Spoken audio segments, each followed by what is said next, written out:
Hey folks, I'm Jake Davis and On the Fly review for you. Now this is the second video I've done tonight. Just posted my review for Wicked 2 about an hour ago, so check that out. But I wanted to talk about this movie right away. I had to break this down in two pieces because I had stuff to do at work today. So I basically watched this movie like a play, and I'll be damned if I didn't have to stop it like right at what felt would be the ending of Act 1. But today was Blue Moon. Directed by Richard Linklater, starring Ethan Hawke, Margaret Qualley, Andrew Scott, and Bobby Cannavale. I feel like I'm forgetting someone. Anyhow, the whole setup here is that it's 1943, and is the night Oklahoma has premiered. And the movie follows Lorenz Hart, who is Richard Rodgers' old partner. This is the premiere of the biggest show of his career. It's going to make him. And, just Hart is bitter but celebratory and very proud of him, even though he hated the show. But it's gonna make you. They'll remember you forever. They'll remember this stupid little show forever. But it's really a wonderful movie because it's just nothing more than 90 minutes of going around with this incredible, like I said, bitter, but in a kind of a good mood, kind of bitter. I mean, he's a wreck. He's a mess, but he's also like optimistic and in love, and he's amazing in it. Ethan Hawke is coming for that fucking Oscar, and I was shocked when I found out that Robert Kaplow's script was an original script. This felt like a one-act play. There's some silliness. There's some what I'm looking for. There's some exaggerations, I'm sure. There's some indulgences, I have no doubt. But this is genuinely one of the best movies of the year. I'm giving this movie 5 stars. All the times, and I want to be very clear, I am a very harsh critic of Richard Linklater. I think I've always kind of appreciated what he's trying to go for, but I always feel that ultimately it falls short of being actually, entertaining. I couldn't get through. I could not handle any of the Before trilogy. I just couldn't. Boyhood, the first hour or so of Boyhood is really, really fucking great, in my opinion. It's when the kid Mason, I remember his name, becomes a teenager, he becomes less interesting. And I guess this really is probably more at fault with the actual kid just being less interesting. I mean, there's awkwardness, you just can't avoid, and maybe I could just see it. I mean, but a lot of people really liked that movie. Is it really talked about all that much now? 11 years later? Interesting.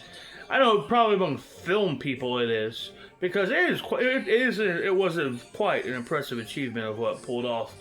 Very similar to this documentary series, I can't remember what it's called, but jumping around with these kids every few years, and anyhow. School of Rock, I think, is a wonderful movie, and I think Dazed and Confused is one of the low-key best period movies ever made. When I saw that movie as a kid, I thought it was an old movie. I thought I was watching a movie from the 70s, because none of those people were famous at the time. Think of all the stars come out of it: Ben Affleck and Matthew McConaughey, Mila Jovovich, and Parker Posey, and Cole Hauser. All were in that movie, and nobody knew who any of them were at that time. Hell, it was McConaughey's first movie. He's talked about that. But this Blue Moon, his entire career, his work, this is his opus. This is what it's all been building up to, and it's so appropriate that it's a role with Ethan Hawke. Now, Ethan Hawke, on the other hand, I've always liked Ethan Hawke. Always been a fan of Ethan Hawke. Pretty much since I saw Explorers as a kid. I remember when I first saw it, was me, my wife, now wife, and my cousin and his then wife, my cousin's wife at the time, who's my wife's best friend. And the four of us were just drunk. And we were watching TV, and Explorers came on, and the girls had never saw it. And me and Charles was, oh, hell, fucking watch Explorers. We'll all hang out. Let's watch Explorers. And they never heard of it, didn't want to watch it. Some movie about kids in the 80s. It stars Ethan Hawke. It's like, oh, he's so cute. Okay, so we got to watch it now. We tricked the girls into watching the movie with us because it had Ethan Hawke in it. But yeah, he's fucking phenomenal in Training Day. The Black Phone is so good. I mean, he's a genuine prestige actor, and he is completely lost in his role here. I know they had to do some kind of divots and stuff. He's clearly playing a man. He's not like this big dude anyway, but he's clearly playing a small man in this movie, and he's everything from big clothes to people standing on a step above him and everything, and him sitting down when he's having conversations. They use every little movie trick they can think of, and it all works so well. And then there's Bobby Cannavale. Gotta talk about him. I've always liked this guy since the first time I got dragged to the theaters to see Paul Blart Mall Cop. And I ended up really liking that movie, quite frankly. But from his first scene, he just bursts on, and he's immediately the biggest asshole you've ever seen in this movie. He instantly gave me, he's playing Robert Navi, you know what I mean? But it was great in that, and he's terrific in this as, the bartender. But, like I said, script's coming, they're coming for that script, they're coming for that actor, but Margaret Qualley should have been nominated last year for, The Substance. And hell, she was the standout female performance in Once Upon a Time in Hollywood, too. Which is one of my favorite movies from the 2010s.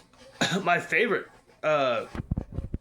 It probably is my favorite Tarantino movie. The truth is, it's never really been Pulp Fiction. For me. Pulp Fiction is great. Sure. It should be taught in fucking film school if it's not. But no, it's my personal favorite movie that he directed is Once Upon a Time in Hollywood, and second up would be Jackie Brown. Just the combination of Elmore Leonard and Quentin Tarantino and fucking Samuel L. Jackson. I love it. That's a great movie. Anyhow, I'm fucking so drifty in this one. My point is, Blue Moon is a phenomenal motion picture with a magnificent performance from Ethan Hawke. You would not think you would have such a good time spending 90 minutes watching this old Ponce lush brag and whine, but so lyrically and so charmingly. It's great.